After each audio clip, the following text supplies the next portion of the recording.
Scaphism, the boat torture of ancient Persia. One of the most nightmarish punishments came from ancient Persia.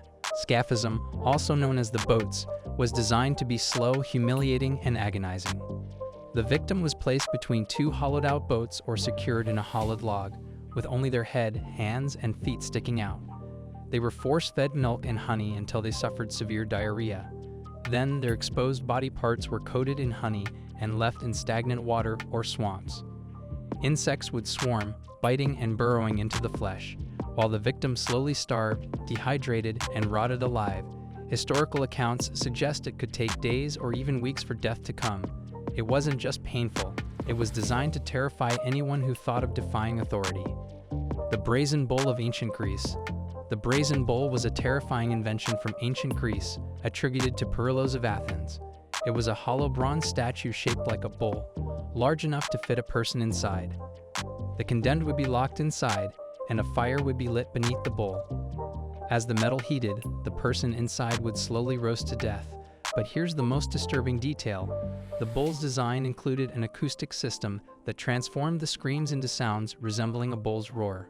Not only did this method inflict unimaginable pain, it also turned execution into a public spectacle, where the crowd listened to the distorted cries of the dying victim. Lynching, death by 1,000 cuts. In Imperial China, one of the most infamous punishments was lynching, often translated as death by 1,000 cuts. It was reserved for severe crimes like treason or patricide. The condemned was tied to a post while the executioner slowly sliced away pieces of flesh, sometimes beginning with the limbs, sometimes with the face. The goal was to prolong death for as long as possible, making it both painful and humiliating. Lynching was not only about killing the body, but also destroying the soul's honor, as the dismembered body was believed to affect the afterlife. This punishment continued for centuries, with some records indicating it was still used in the early 20th century. Breaking on the wheel. In medieval Europe, one of the most dreaded punishments was being broken on the wheel. The condemned was tied to a large wooden wheel, and the executioner used an iron club to smash the victim's bones, starting from the limbs and working inward. Sometimes the broken body would then be woven through the spokes of the wheel and left on display until death, from shock, blood loss, or exposure. This method wasn't just about pain, it was about sending a message. The wheel was often set up in public squares or on hillsides where everyone could see the brutal consequences of crime or rebellion. Flaying alive. In the annals of human history, one of the most horrible forms of punishment is the act of flapping, which refers to the process of skinning a living individual. Several different cultures, ranging from the Assyrians to the Aztecs, appeared to have it. During the process of gently removing the victim's skin, which sometimes began with the face, the victims were restrained with ties.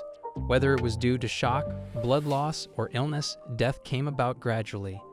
It has been suggested by historical documents that the skin of adversaries or criminals was even put on the walls of cities as a kind of deterrence. Not only was the act of flaying a physical form of brutality, but it was also a form of psychological warfare that was designed to inspire fear in entire populations. Sawing in half. Sawing a person in half was yet another horrible kind of punishment that was utilized in certain regions of Europe, Asia, and the Middle East. As the executioners began chopping through the body with a saw, the condemned was executed by being hanging upside down with their legs stretched apart. The victim was hanged upside down, which caused blood to flow to the brain, which allowed them to be aware for a longer period of time. Several victims are said to have survived until the saw reached their chests, according to the reports. The purpose of the punishment was not only to kill, but also to make death as long and horrific as possible, with the goal of ensuring that no one who witnessed the execution would ever have the courage to repeat the same crime. Impalement. The practice of impaling someone is widely considered to be among the most infamous forms of punishment in history, notably in relation to Vlad the Impaler, who ruled Wallachia in the 15th century. It was a sharp wooden stake that was pushed through the victim's body in a vertical direction. The victim was forced onto the stake. In order to prevent the victim from dying instantly, the stake was frequently positioned with great care. It was pierced between the organs, allowing the victim to prolong their life for several hours or even days. For the purpose of serving as a horrific warning to others, they were then left on display, According to historical accounts, Vlad once created a forest of the impaled by simultaneously impaling thousands of opponents, which caused advancing armies to be filled with fear. The Iron Maiden. It is a chilling concept in and of itself, notwithstanding the fact that historians disagree as to whether the Iron Maiden was genuinely utilized during the medieval period or whether it was dramatized subsequently. It appeared to be a tall building that resembled a coffin and was lined with spikes on the inside. When the victim was encased inside, spikes were used to puncture them, but they did not immediately kill them. Instead, the wounds were inflicted with the intention of causing delayed bleeding and excruciating pain. Even although it was not frequently utilized, the Iron Maiden has become a symbol of the cruelties that were prevalent during the medieval period, as well as the extremes of human imagination when it comes to the subject of punishment. Keel hauling, punishment at sea.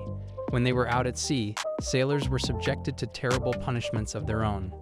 Keel hauling was a navigational technique that was utilized by navies such as the Dutch and, subsequently, the British. This technique entailed tying a man with ropes, dumping him overboard, and then pulling him under the keel of the ship from one side to the other. There was a possibility that the victim would either drown or be beaten against the barnacle-covered hull of the ship, or both. The bodies of those who survived were left ripped and sick, even if they did live. Keel hauling was intended to serve as a powerful deterrent against disobedience or mutiny, so transforming the ocean itself into a weapon on the battlefield. Crucifixion. Crimson crucifixion, which was commonly utilized by the Romans, is often considered to be the most notorious form of punishment. The victims were nailed or chained to wooden crosses and left to hang, frequently in public, until they died of weariness, asphyxia, or dehydration caused by the circumstances of their deaths. The crucifixion was a slow process. In extreme cases, victims endured their suffering for several days, writhing in agony in the sun while being completely visible to passers-by.